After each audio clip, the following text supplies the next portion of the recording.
আর ওই ব্যক্তি যদি এই মা বাবার সেবা করার মাধ্যমে জান্নাতে প্রবেশ করতে না পারে, সে হতভাগা, সে হতভাগা, সে হতভাগা। মা বাবাকে যে অভিশাপ দেয় তার উপর কার অভিশাপ? আল্লাহ ছাড়া অন্যের নামে যে পশু জবাই করে তার উপর কার অভিশাপ? মা বাবা যদি আপনাকে নাফরমানির কথা বলে তখন কি করবেন? আমার সাথে বলেন, তাহলে সারা জীবন মনে থাকবে। বলেন, মা বাবা যদি গুনাহের আদেশ করে, নাফরমানির আদেশ করে, তাহলে ভদ্রতার সাথে এই আদেশ প্রত্যাখ্যান করতে হবে। বলেন তো, উগ্রতার সাথে না ভদ্রতার সাথে? হ্যাঁ, এটা মনে রাখতে হবে, এই বাংলাটা মনে রাখেন, ভদ্রতার সাথে। মৃত মা বাবার পক্ষ থেকে সদকা করবেন। আপনার 10 টাকা সদকা করার সামর্থ্য আছে, 5 টাকা নিয়ত করবেন, আল্লাহ এই 5 টাকা আমার পক্ষ থেকে, আর 5 টাকা আমার মৃত মা বাবার পক্ষ থেকে, বা আমার মৃত মায়ের পক্ষ থেকে, বা আমার মৃত বাবার পক্ষ থেকে, যিনি মৃত আছে আর কি, তার পক্ষ থেকে নিয়ত করবেন। কবুল হবে কিনা তাদের পক্ষ থেকে? দলিল কি বলে দেখি? সহিহ বুখারী 1388 নম্বর হাদিস। এক সাহাবী রাসূল সাল্লাল্লাহু আলাইহি সাল্লামের কাছে আসলেন। আসার পর বললেন, ইন্না উম্মি উকতুতিলাত নাফসুহা ইয়া রাসূলুল্লাহ আযুন্নুহা লাউ তাকাল্লামাত লা তাসাদ্দাকাত আল্লাহা মিন আজরিন ইন তাসাদ্দাকতু আনহা। হুজুর, আমার আম্মা হঠাৎ মারা গেছে, আমার বিশ্বাস আম্মা যদি কথা বলতে পারতেন আম্মা সদকা করতেন। ইয়া রাসূলুল্লাহ, আমি যদি আমার মায়ের পক্ষ থেকে সদকা করি আল্লাহ তাআলা তাকে প্রতিদান দিবে কিনা? নবীজি বললেন, অবশ্যই, তুমি সদকা করলে তোমার মাকে আল্লাহ পুরস্কার দিবে। সুবহানাল্লাহ। তাহলে মৃত মা বাবার পক্ষ থেকে সদকা করা। বলেন, মা বাবাকে গালি খাওয়াবো না। আমি যদি অন্যকে গালি দেই, অন্যের মা বাবাকে গালি দেই, সে আমার মা বাবাকে গালি দিবে। সুতরাং আমি কাউকে গালি দেওয়া মানে আমার মা বাবাকে গালি খাওয়ানো। সহিহ বুখারী, হ্যাঁ, এটা বুখারীর হাদিস, 5973 নম্বর হাদিসে আছে। বলেন, বাবার সাথে দিনের বেলা রাস্তায় হাঁটলে আমি পিছনে থাকব, বাবা সামনে থাকবে। রাতে বাবার সাথে পথ চলার সময় আমি সামনে থাকব, বাবা পিছনে থাকবে, যেন রাতের অন্ধকারে কোনো বিপদ যদি আসে আমি যেন আগে মোকাবেলা করি, আমার বাবা যেন নিরাপদ থাকেন। কি বুঝে আসছিনি? বলেন, এটা শিষ্টাচার, এটা ভদ্রতা, এটা আদব। এটা কি সেম ঘটনা ওস্তাদের সাথেও করবেন। সহিহ মুসলিমের বর্ণনা 2549 নম্বর হাদিস, 2549। জাআ রাজুলুন ইলা নবিয়্যিল্লাহি সাল্লাল্লাহু আলাইহি ওয়াসাল্লাম। এক ব্যক্তি আল্লাহ রাসূল সাল্লাল্লাহু আলাইহি সাল্লামের কাছে আসলেন। আসার পর নবীজিকে বললেন, উবাইউকা আলাল হিজরাতি ওয়াল জিহাদ। ইয়া রাসূলুল্লাহ, আমি আপনার কাছে আসলাম জিহাদ এবং হিজরতের ব্যাপারে বায়াত হওয়ার জন্য। আবতাগিল আজরা মিনাল্লাহ, আমি আল্লাহর কাছ থেকে প্রতিদান পাওয়ার আশায় আপনার কাছে আমি হিজরতের বায়াত হতে চাই, জিহাদের বায়াত হতে চাই। রাসূলুল্লাহ সাল্লাল্লাহু আলাইহি ওয়াসাল্লাম এই কথা শোনার পর তাকে বললেন, হাল মিন ওয়ালিদাইকা আহাদুন হাইয়ুন, তোমার মা বাবা দুইজনের কেউ জীবিত আছে কিনা? সাহাবী জবাব দিলেন, বাল কিলাহুমা, হুজুর আমার মা বাবার দুইজনই জীবিত আছে। নবীজি বললেন, ফাহাল তাবতাগিল আজরা মিনাল্লাহ, তুমি যদি আল্লাহর কাছ থেকে পরিপূর্ণ প্রতিদান পেতে চাও, ইরজি ইলা ওয়ালিদাইকা ফাআহসিন সুহবাতাহুমা, মা বাবার কাছে ফিরে যাও, তাদের প্রতি সদাচরণ করো, আল্লাহর কাছ থেকে পরিপূর্ণ প্রতিদান কামাই করো। সহিহ বুখারী 3004 নম্বর হাদিস। জাআ রাজুলুন ইলা রাসূলিল্লাহি সাল্লাল্লাহু আলাইহি ওয়াসাল্লাম ফাস্তা'যানাহু ফিল জিহাদ।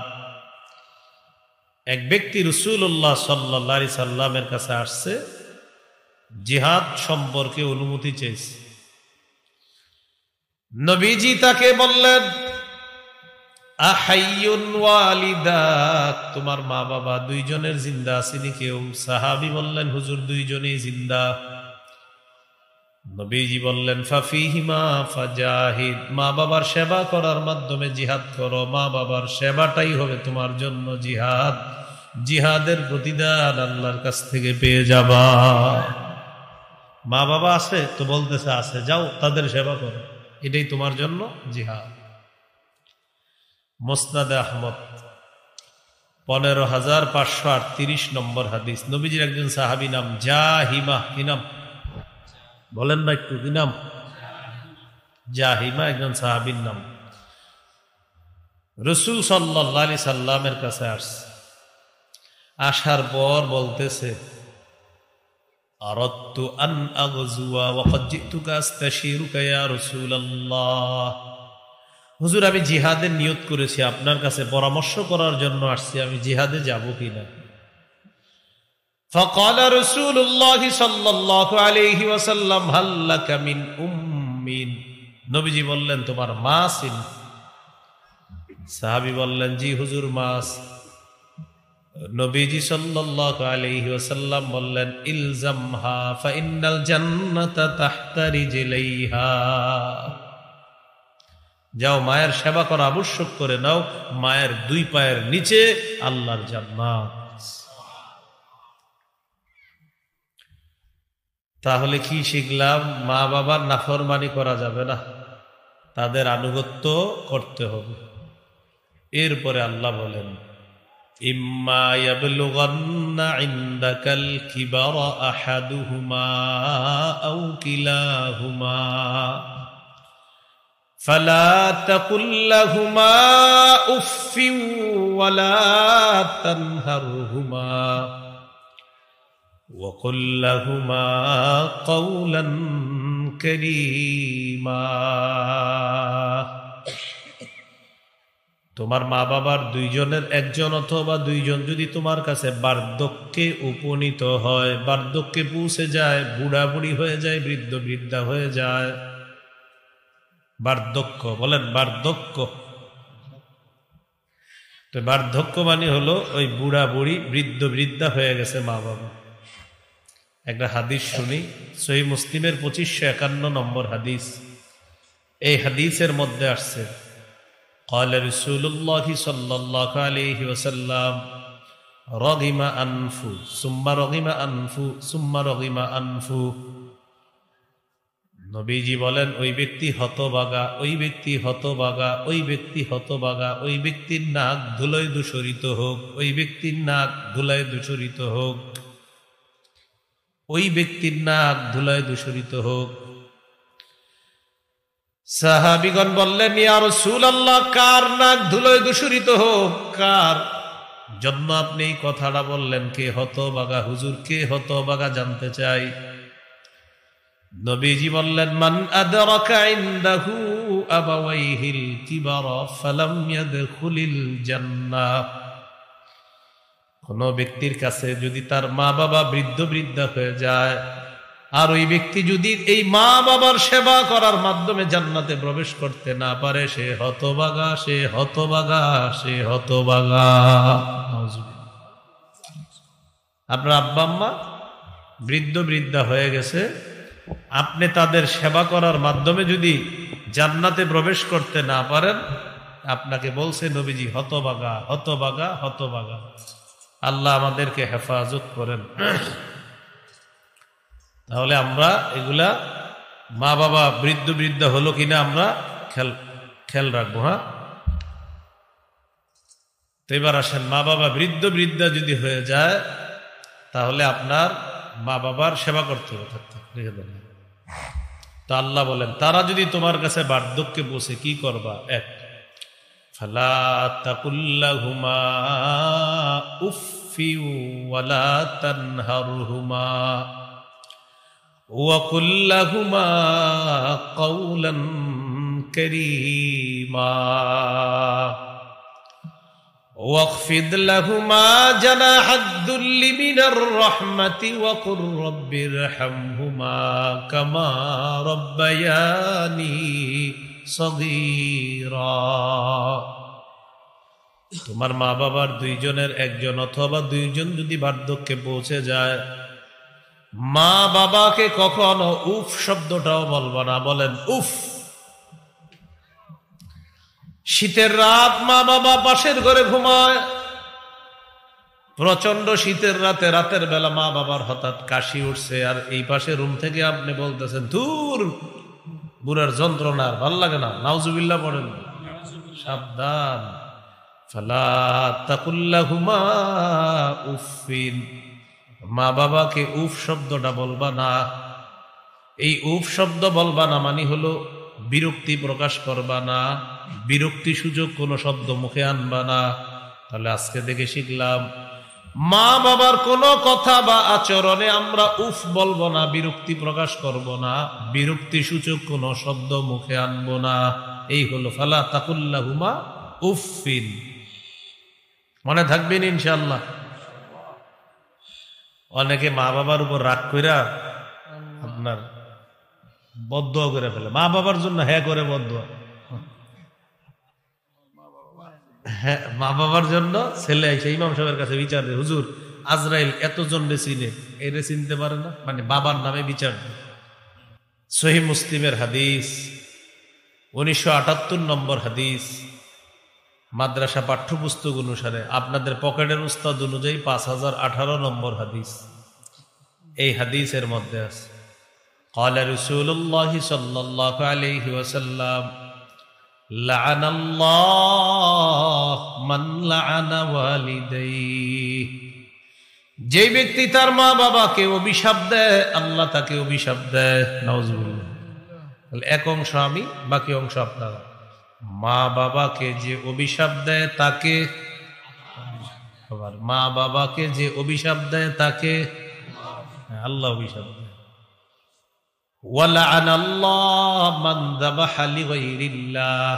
কেউ যদি আল্লাহ ছাড়া অন্যের নামে পশু জবাই করে তাকেও আল্লাহ অভিশাপ দেয়।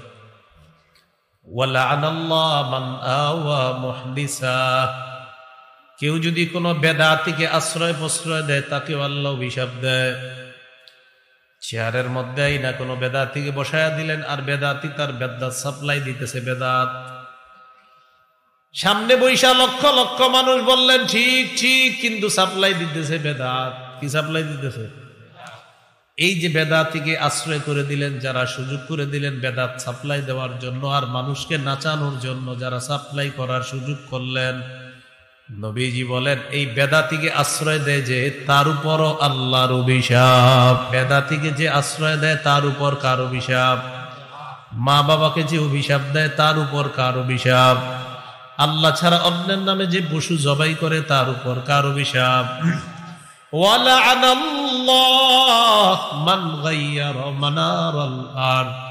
যে ব্যক্তি জমিনের নিশানা পরিবর্তন করে তার উপর আল্লাহর অভিশাপ। কিসের নিশানা? এই ছিল খাম্বা, আগে এতটুকুর মালিক আপনি, হঠাৎ খাম্বা এখানে গেছে। ঘটনা কি ভাই? আপনার মালিকানা কতটুক? আমার একটু, তো বাকিটা এটা পাওয়ার। কিটা বলে দিয়েন, আল্লাহরও পাওয়ার আছে। অভিশাপ শুরু হয়ে যাবে। কতদিন? যতদিন আসি পাওয়ারে, আবার পাওয়ার শেষ, আবার এখানে চলে এরকম করেন না। সহিহ বুখারীর 2453 নম্বর হাদিসে আছে, মান যালামা কিদা শিবরিন মিনাল আরদি তুযিকাহু ইয়াউমাল কিয়ামাতি মিন সাবঈ আরদিনা। কেউ যদি এক বিগত পরিমাণ সম্পদ কারো আত্মসাৎ করে, কিয়ামতের মাঠে তার গলায় 7 তবক জমিন ঝুলিয়ে দেওয়া হবে। তো যাই হোক, আসেন মূল আলোচনা আসি। মা বাবাকে যে অভিশাপ দেয় তাকে, আবার মা বাবাকে যে অভিশাপ দেয় তাকে অভিশাপ দেয়। ফালা তাকুল লাহুমা উফিন, মা বাবাকে কখনো উফ শব্দটা বলবা না, বিরক্তি প্রকাশ করবা না, বিরক্তি সূচক কোনো শব্দ মুখে আনবা না। যুবক ভাই মনে মনে রাখেন, কিন্তু মোটর সাইকেল কিনা না দিতে চাইলে রাগ করে না, হুমকি দেয়, লাভ দিয়ে কিন্তু মরে যাবো, এরকম কত কিছু বলে।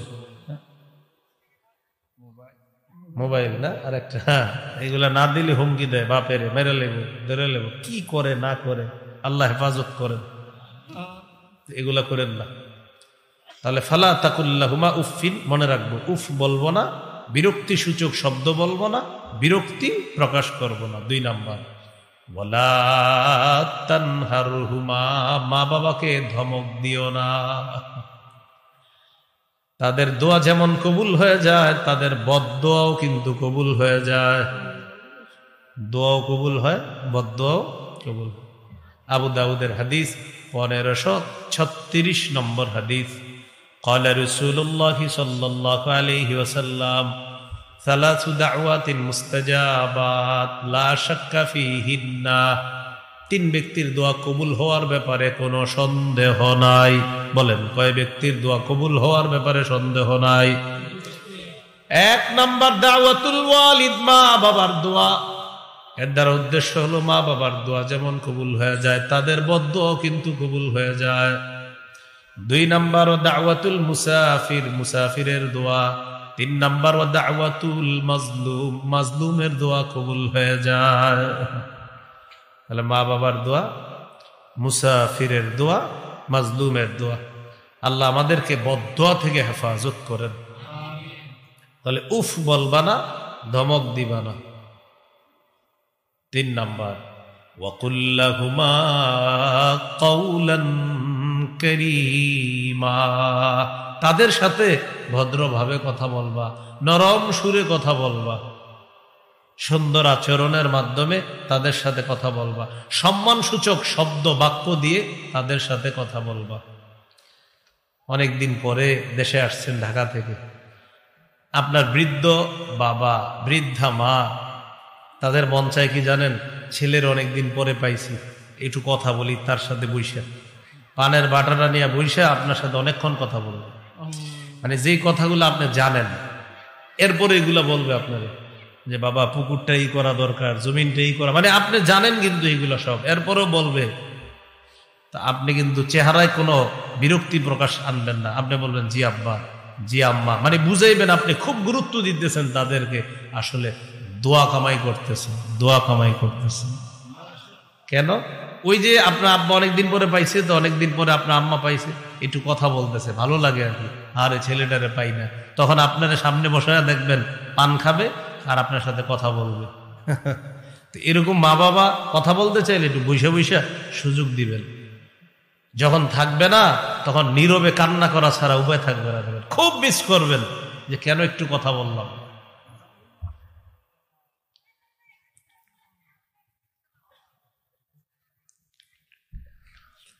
তো এইভাবে একটু সুযোগ দেওয়া।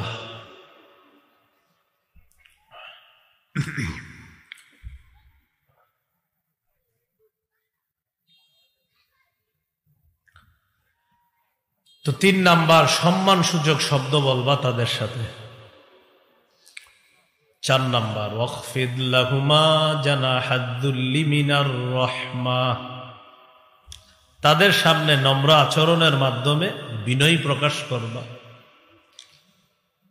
5 নাম্বার, ওয়াকুর রব্বিরহামহুমা কামা রাব্বায়ানি সগীরা, যতবার দোয়া করবেন প্রত্যেকটা দোয়াতে এটা করবেনই আপনি, রব্বিরহামহুমা কামা রাব্বায়ানি সগীরা, হে আমার রব, আমার মা বাবা শৈশবে আমাকে যেমন লালন পালন করেছে আল্লাহ, আপনিও আমার মা বাবার প্রতি তেমন দয়া করেন, মায়া করেন, আমাকে কত মায়া করে যত্ন করে লালন পালন করেছে আল্লাহ, মেহেরবানি করে আমার মা বাবাকেও আপনি এইভাবে দয়া করেন, মায়া করেন।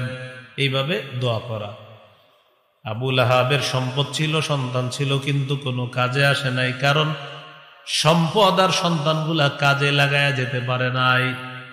এই জন্য আল্লাহ সূরা আল-হাবের 2 নম্বর আয়াতে বলে, মা আগনা আনহু মালুহু ওয়া মা কাসাব, আবুল আহাবের সম্পদ সন্তান তার কোনো কাজে আসেনি।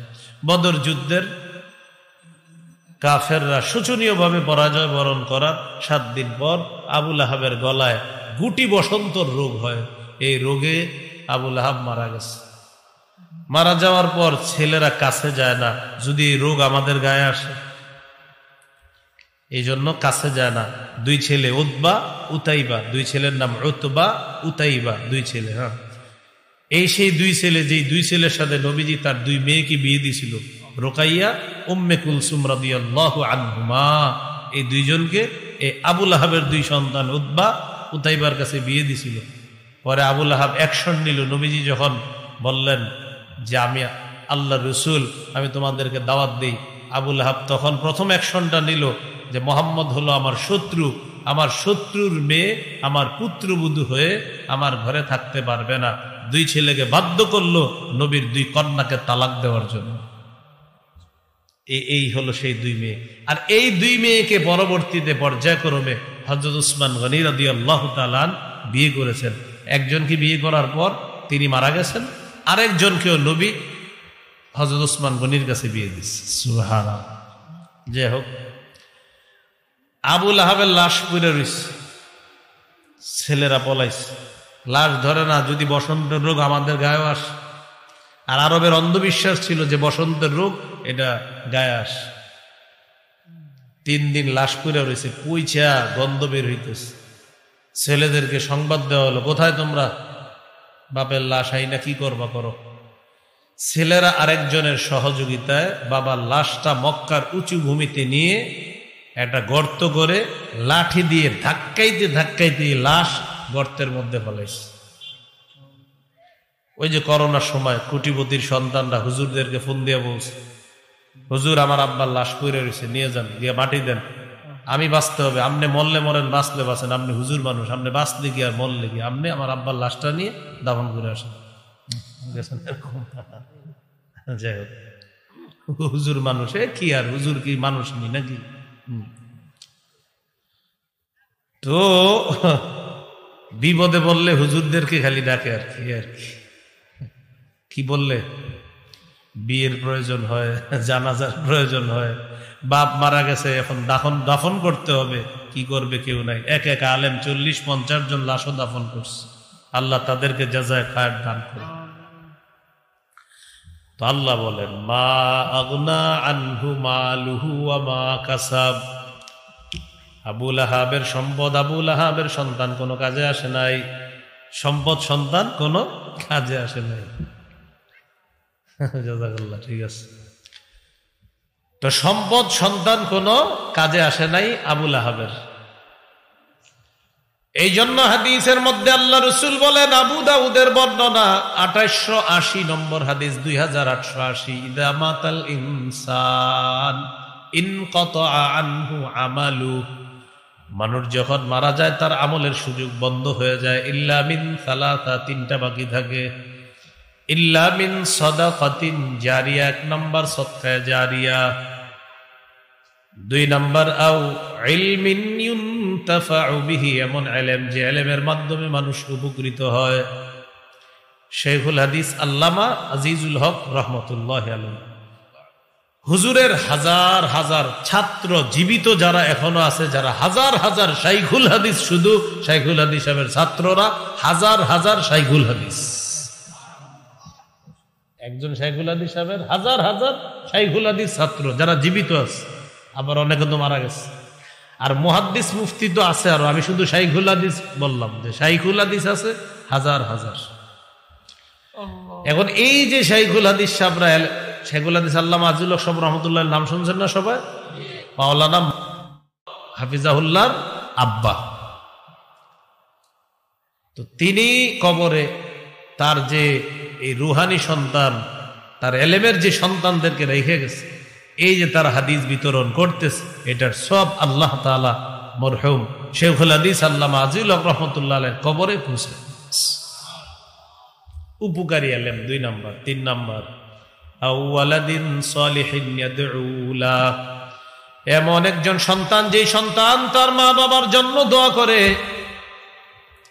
যেই সন্তান মা বাবার জন্য বলে রব্বির হামহুমা কামা রব্বায়ানি সগীরা, এরকম একজন সন্তান রেখে যাওয়া। যাদের মা বাবা মৃত আছে তাদের জন্য বেশি বেশি দোয়া করবেন। যতবার দোয়া করবেন ততবার আল্লাহ তাআলা নেককার মা বাবার মর্যাদা বাড়ায়া দেয়। মুসনাদে আহমদ 10,618 নম্বর হাদিস। قال رسول الله صلى الله عليه وسلم إن الله لا يرفع الدرجة للعبد الصالح في الجنة। আল্লাহ তাআলা নেককার বান্দার মর্যাদা জান্নাতের মধ্যে বাড়িয়ে দেয়। নেককার বান্দার মর্যাদা জান্নাতে বাড়ায় দেয়। তো নেককার বান্দা আল্লাহকে জিজ্ঞাসা করে, আল্লাহ আপনি যে আমার মর্যাদা বাড়াইলেন কেন? আল্লাহ তাআলা উত্তর দিয়ে দিবেন, বিইস্তিগফারি ওয়ালাদিকা লাকা, তোমার সন্তান তোমার জন্য ইস্তেগফার পাঠ করছে। তোমার সন্তান যতবার তোমার জন্য ইস্তেগফার পাঠ করেছে আমি আল্লাহ ততবার তোমার মর্যাদা বাড়ায়া দিলাম। তাহলে কত পরিমাণ মৃত মা বাবার জন্য দোয়া করা দরকার চিন্তা করেন। যতবার দোয়া করবেন ততবার মর্যাদা। আজকে একবার দোয়া করবেন, একবার মর্যাদা বাড়বে। 100 বার দোয়া করবেন, 100 বার আল্লাহ মর্যাদা বাড়াবেন। সুবহানাল্লাহ। তাহলে দোয়া মিস করবেন নি আর না, প্রতিটা দোয়ায় মা বাবার জন্য দোয়া করবেন। জীবিত মা বাবা, মৃত মা বাবা দোয়া করবেন। মৃত মা বাবার পক্ষ থেকে সদকা করবেন। আপনার 10 টাকা সদকা করার সামর্থ্য আছে, 5 টাকা নিয়ত করবেন, আল্লাহ এই 5 টাকা আমার পক্ষ থেকে আর 5 টাকা আমার মৃত মা বাবার পক্ষ থেকে, বা আমার মৃত মায়ের পক্ষ থেকে, বা আমার মৃত বাবার পক্ষ থেকে, যিনি মৃত আছে আর কি তার পক্ষ থেকে নিয়ত করবেন। কবুল হবে কিনা তাদের পক্ষ থেকে দলিল কি বলে দেখি। সহিহ বুখারী 1388 নম্বর হাদিস। এক সাহাবী রাসূল সাল্লাল্লাহু আলাইহি সাল্লামের কাছে আসলেন। আসার পর বললেন, ইন্না উম্মি উকতুতিলাত নাফসুহা ইয়া রাসূলুল্লাহ আযুন্নুহা লাউ তাকাল্লামাত লা তাসাদ্দাকাত আল্লাহা মিন আজরিন ইন তাসাদ্দাকতু আনহা। হুজুর আমার আম্মা হঠাৎ মারা গেছে, আমার বিশ্বাস আম্মা যদি কথা বলতে পারতেন আম্মা সদকা করতেন। ইয়া রাসূলুল্লাহ আমি যদি আমার মায়ের পক্ষ থেকে সদকা করি আল্লাহ তাআলা তাকে প্রতিদান দিবে কিনা? নবীজি বললেন, অবশ্যই তুমি সদকা করলে তোমার মাকে আল্লাহ পুরস্কার দিবে। সুবহানাল্লাহ। তাহলে মৃত মা বাবার পক্ষ থেকে সদকা করা। বলেন, বাবার সাথে দিনের বেলা রাস্তায় হাঁটলে আমি পিছনে থাকব, বাবা সামনে থাকবে। রাতে বাবার সাথে পথ চলার সময় আমি সামনে থাকব, বাবা পিছনে থাকবে, যেন রাতের অন্ধকারে কোনো বিপদ যদি আসে আমি যেন আগে মোকাবেলা করি, আমার বাবা যেন নিরাপদ থাকেন। কি বুঝে আসছিনি? বলেন, এটা শিষ্টাচার, এটা ভদ্রতা, এটা আদব। এটা কি সেম ঘটনা ওস্তাদের সাথেও করবেন। ওমর ইবনে যায়েদ রাহমাতুল্লাহি আলাইহি জিজ্ঞাসা করা হলো, কাইফা বিররু ইবনিকা বিকা, আপনার সন্তান আপনার সাথে কেমন আচরণ করে জানতে চাই। ওমর ইবনে যায়েদ রাহমাতুল্লাহি আলাইহি জবাব দিলেন, মা মাশাইতু নাহারান ইল্লা ওয়া হুয়া খালফি। আমি দিনের বেলা যখন রাস্তায় হাঁটি আমার ছেলে আমার পিছনে থাকে। ওয়ালা মাশাইতু লাইলান ইল্লা মাশা আমামি। আর যখন আমি রাতের বেলা পথ চলি তখন আমার সেফটি হিসাবে আমাকে নিরাপত্তা দেওয়ার জন্য আমার ছেলেটা আমার সামনে হাঁটে। সুবহানাল্লাহ। দিনে পিছনে আর রাতে ও আমার সামনে হাঁটে। এরপরে কি বলে দেখেন, ওয়ালা রাকিয়া সাকফান ওয়া আনা তাহতাহু। আমি নিচে থাকলে আমার ছেলেটা কখনো ছাদে ওঠে না। ছাদে উঠলে গুনাহ হবে না, কিন্তু কি বলতেছে দেখেন, আমি বাবা তো, আমি নিচে থাকলে ও ছাদেও ওঠে না। আব্বা নিচে, আমি কিভাবে ছাদে উঠি? এই জন্য আবু হুরায়রা রাদিয়াল্লাহু তাআলা আনহু বলেন, দুনিয়ার সমস্ত সন্তানরা মনে রাখবা, লা তুসাম্মিহি বিইসমিহি, বাবার নাম ধরে কখনো ডাকবা না। ওয়ালা তামশি আমামা, বাবার সামনে কখনো চলবা না। ওয়ালা তাজলিস ক্বাবলা, মজলিসের মধ্যে বাবার সামনে বসবা না। বাবা বসবে সামনে, তুমি বসবা পিছনে। ভদ্রতা, আদব শিক্ষা দেওয়া হলো। আল্লাহ আমাদেরকে কথাগুলা মনে রাখার তৌফিক দান করেন।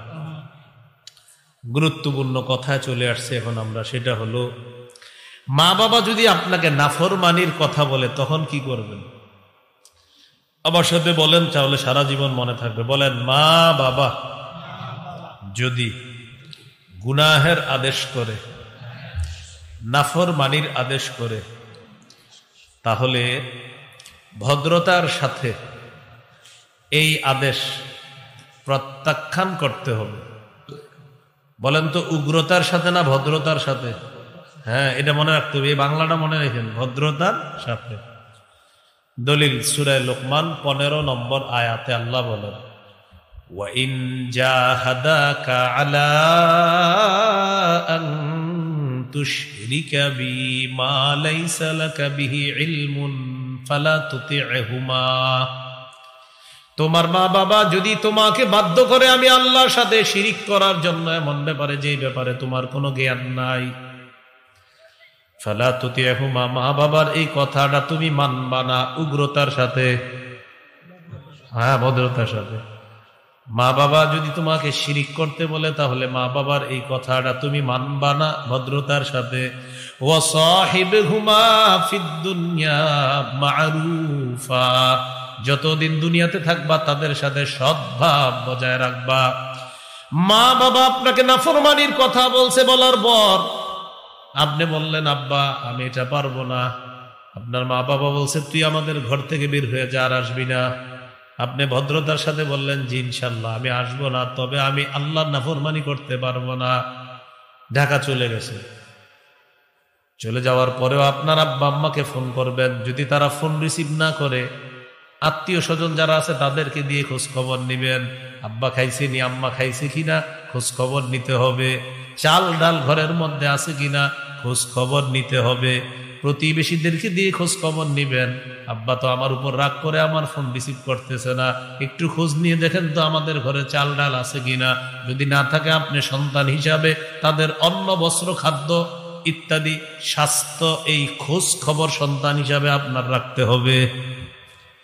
তাদের খাওয়া দাওয়া স্বাস্থ্যের খোঁজ খবর রাখতে হবে। কোন মা বাবা? যে মা বাবা আপনারে বলে নাফরমানি করতে, বলুক, বললেও তাদের খোঁজ খবর রাখতে হবে।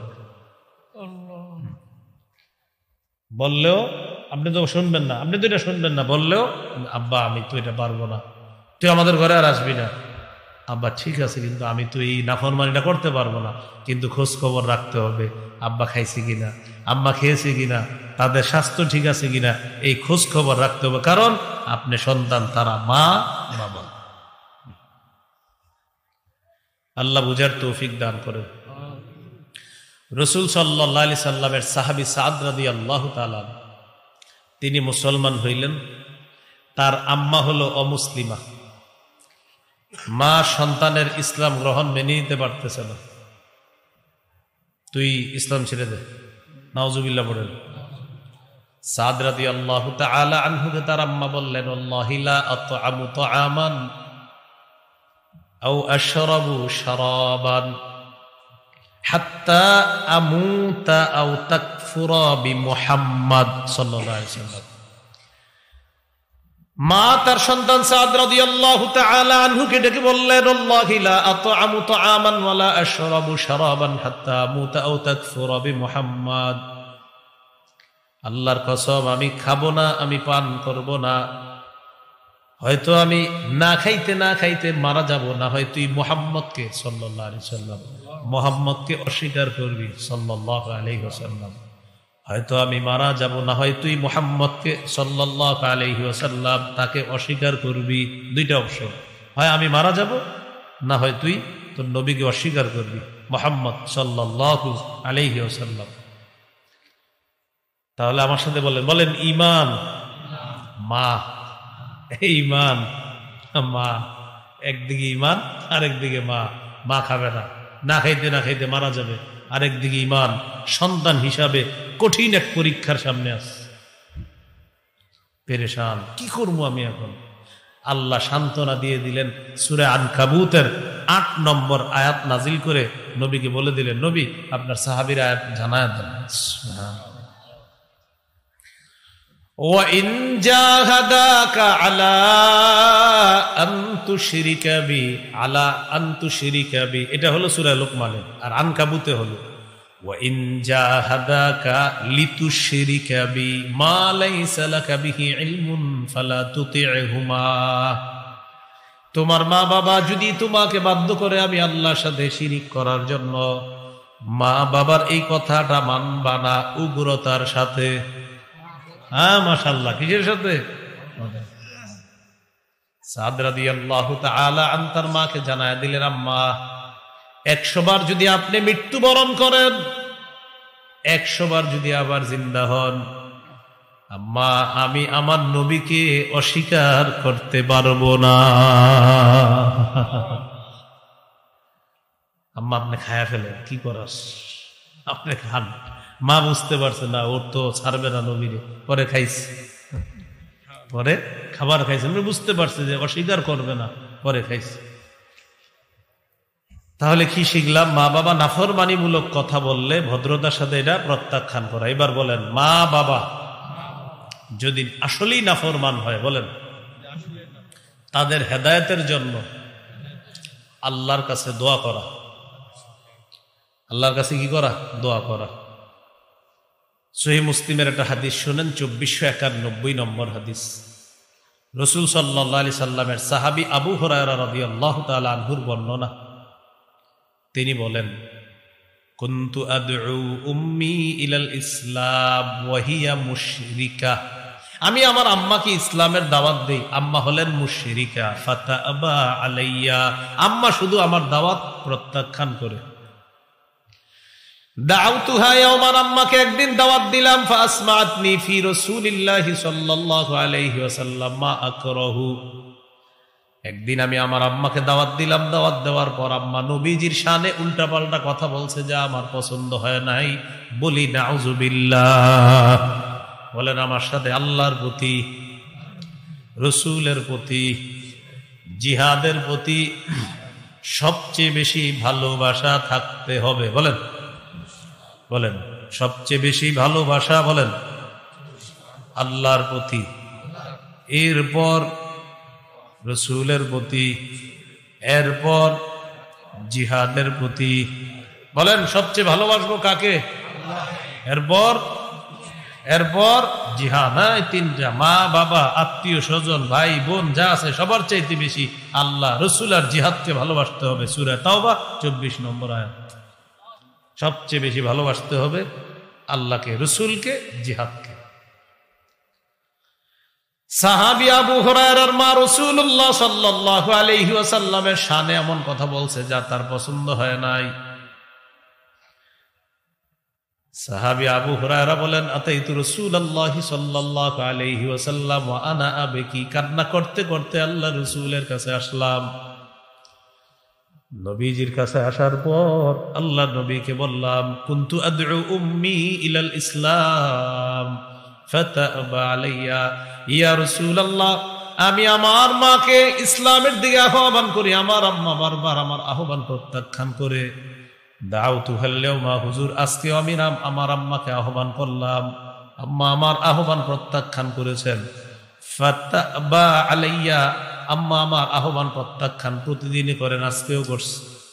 ফাসমাআতনি ফিকা মা আকরাহু, আপনার ব্যাপারে এমন কথা বলছে যে আমার পছন্দ হয় নাই। ইয়া রাসূলুল্লাহ উদউল্লাহ আইয়াহদিয়া উম্মা আবি হুরায়রা। হুজুর আপনি একটু দোয়া করেন, আল্লাহ যেন আবু হুরায়রার মাকে হেদায়েত দিয়ে দেয়। হুজুর আপনি একটু দোয়া করেন। নবীজি বললেন, আল্লাহুম্মা হদি উম্মা আবি হুরায়রা, আল্লাহ আপনি আবু হুরায়রার মাকে হেদায়েত দিয়ে দেন। সুবহানাল্লাহ। আবু হুরায়রা রাদিয়াল্লাহু তাআলা আনহু বলেন, ফাখারাজতু মুস্তাবশিরান বিদাওয়াতি রাসূলিল্লাহি সাল্লাল্লাহু আলাইহি ওয়াসাল্লাম। নবীজি দোয়া করছে তো খুশিতে দৌড় দিলাম, দেখি কি হয়, সুসংবাদ পাওয়ার প্রত্যাশায় আমি বের হলাম। ফাজিতু ফাসিরতু ইলাল বাব, আসলাম, ঘরের দরজার সামনে দাঁড়ালাম। ফাইদা হুয়া মুজাফ, তাকিয়ে দেখি দরজা বন্ধ। সামিআত উম্মি খাশফা কদামাইয়া, আমার আম্মা আমার পায়ের আওয়াজ শুনেছে। ভিতর থেকে বলতেছে, মাকানাক আবা হুরায়রা, আবু হুরায়রা ওখানেই দাঁড়িয়ে থাকে। আমি কান লাগিয়ে শুনতেছিলাম, সামিআতু খদখদাতাল মা, পানির কলকল আওয়াজ শুনলাম। ঘটনাকে আম্মা কি করে বুঝতে পারলাম। ইগতাসালাত, আম্মা গোসল করেছেন।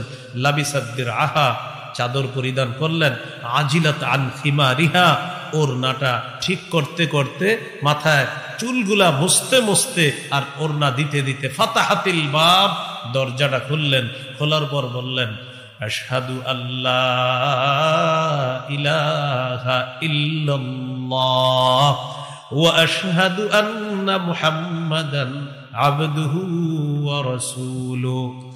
আমি সাক্ষী দিচ্ছি আল্লাহ ছাড়া কোনো ইলাহ নাই, আরো সাক্ষ্য দিতেছি মুহাম্মদ সাল্লাল্লাহু আলাইহি ওয়াসাল্লাম আল্লাহ তাআলার বান্দা এবং তার রাসূল। এই মুহূর্তে আমি আত্মসমর্পণকারী মুসলিমা হয়ে গেলাম। সুবহানাল্লাহ।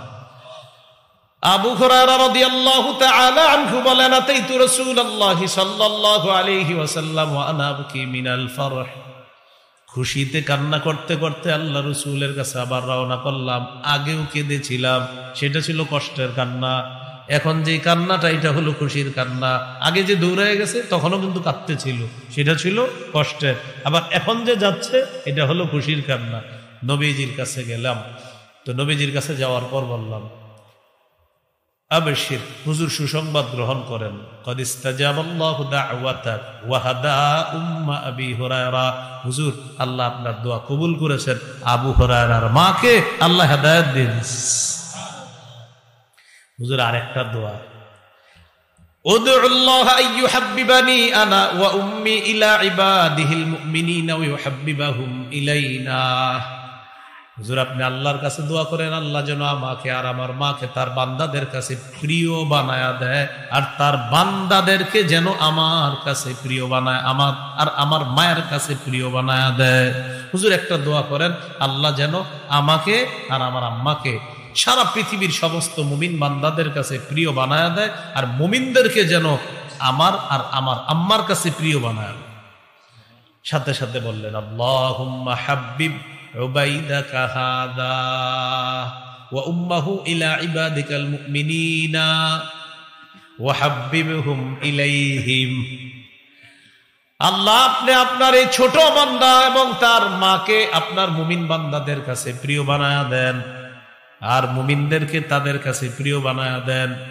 আবু হুরায়রা রাদিয়াল্লাহু তাআলা আনহু বলেন, এই দোয়া করার পর এই পৃথিবীতে যত মানুষ জন্মগ্রহণ করছে, যত মুমিন দুনিয়াতে আসছে আর আমাকে দেখছে বা আমার কথা শুনছে, এই পৃথিবীতে যত মানুষ আমাকে দেখছে বা আমার কথা শুনছে, সমস্ত মুমিনরাই আমাকে মোহাব্বত করেছে।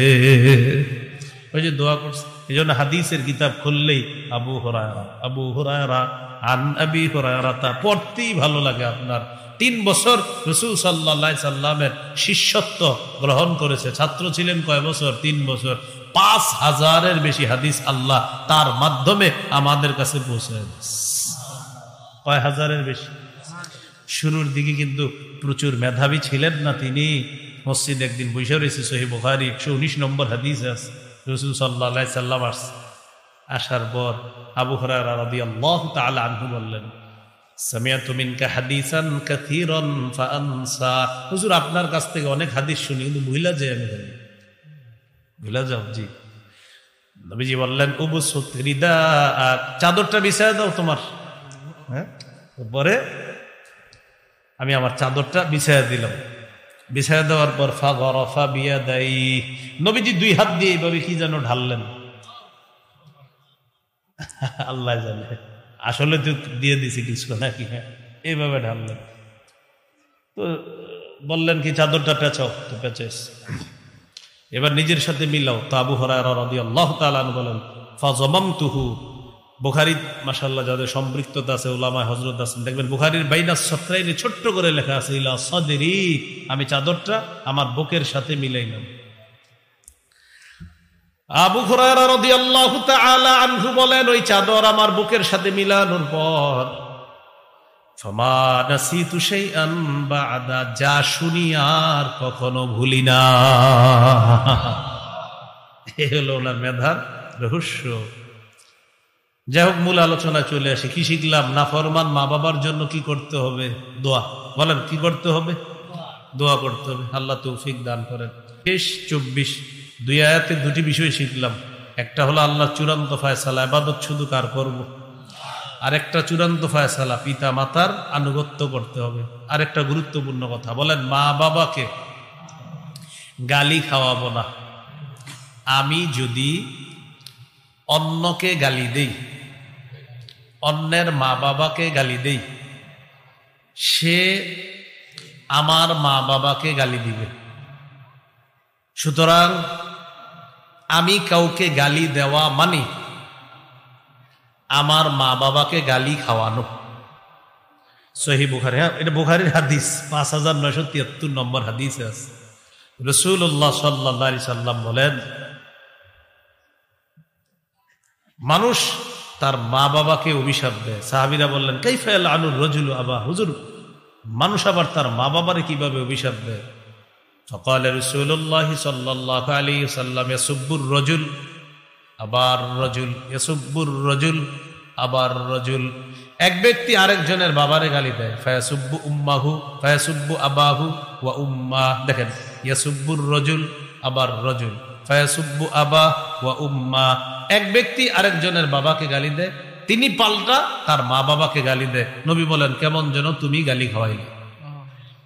তাহলে এটাও করবো না, বলেন ইনশাআল্লাহ। 25 নম্বর আয়াত, এগুলো 23, 24, 25 নম্বর আয়াতে আছে, রব্বুকুম আ'লামু বিমা ফি নুফুসিকুম। তোমাদের রব তোমাদের অন্তরে কি আছে এই ব্যাপারে অধিক অবগত। রব্বুকুম তোমাদের রব, আ'লামু বিমা ফি নুফুসিকুম তোমাদের অন্তরের খবর সম্পর্কে অধিক অবগত।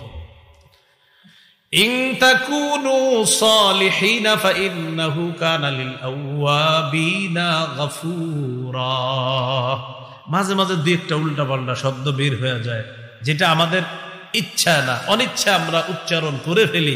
আল্লাহ বলেন, এটার জন্য আমার কাছে তওবা করবা। আমি তো জানি তোমার অন্তরটা কত ভালো, তোমার অন্তরের খবর আমি জানি। ইন তাকুনু সালিহিনা, যদি তোমরা নেককার হও। ইন তাকুনু সালিহিনা, যদি তোমরা সৎ হও, নেককার হও। ফাইন্নাহু কানা লিল আওয়াবিনা গফুরা। তওবাকারী বান্দার জন্য আল্লাহ ক্ষমাশীল। তওবাকারী বান্দার জন্য আল্লাহ ক্ষমাশীল। বলেন, তওবাকারী বান্দার জন্য আল্লাহ ক্ষমাশীল।